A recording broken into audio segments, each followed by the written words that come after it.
Assalomu alaykum hurmatli yurtdoshlar, Tuxumsiz ishqibozlari, bizning boshlayman degan aka-ukalarimizga Xudo xolasa Gazablok stanoy biznesimiz. Yana bir rushnoy komplektimiz, Xudo xolasa rushnoy deganda qoliplarni relsga moslab, g'ildirak qo'ymasdan rushnoyda kesadigan qilib yozib 10 ta dona qolipi bilan Xudo xolasa hozir mana stanovka qilish jarayonidamiz. Asbosan kuyish, ispitaniya kuyish. Bu yoqda mana suv yo'msalchi 1 tonnalik, 100 talik nasoslar bilan montajlar bilan birgalikda. Bu yoqda qolgan qoliplarimiz 8 ta olinasi. 5 ta. 5 ta solasizlar a? Hozir qumlar solish jarayoniga ketyapti, hozir sementlarni solib 8 dona qolipimiz yig'ilgandi. Bu yoqda mana 2 dona qolipimizni ispitaniya qilgani, ustanovka qilib boshlaydi xudo xolasa. Hozir quyish jarayonlarini boshlaganmiz.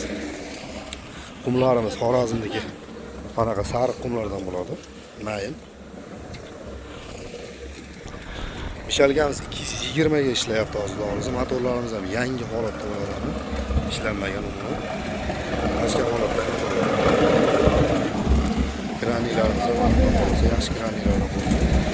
Qoliplarimiz zamoska qilinmaydigan qoliplar. Hozir yog'lashib tayyor qo'yilgan qoliplarimiz. Bu yoqda mana chemikatlarimiz, sodamiz, pudramiz asosan chiqarib beradigan mahsulotimiz. Soda mana, kauchuk soda. Bu alyuminiy pudra.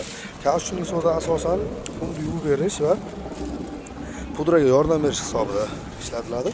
Asosiy ishtirib beradigan narsamiz mana alyuminiy pudra bo'ladi. Hozir sementimiz 120 kg sement, 100 kg qum bo'shilyapti. Hozir suvimiz ashi bochkada 100 litr. Bochka to'la suv. Xudo xolasa mana qumlarimizni ham solib oldik.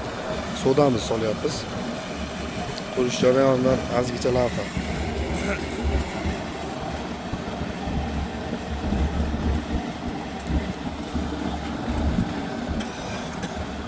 Sodamiz solindi xudo xolasa.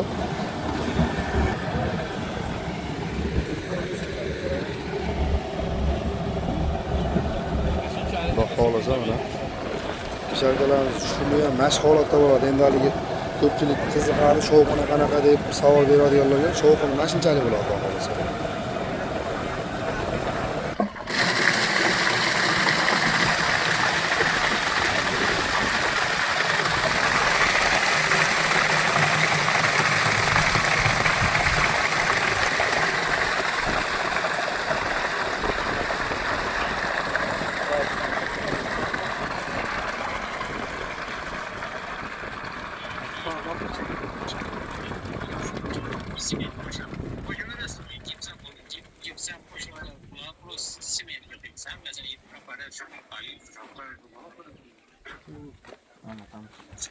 Yanındayım vallahi.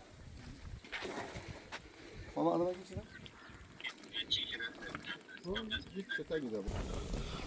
Xudo xolasa quyilib bo'ldi mana. Salaxonlar yopildi. Endi ish chiqish jarayoni bo'ladi, xolasa ish chiqish jarayonlarini bitta ko'rsatamiz nasib bo'lsa.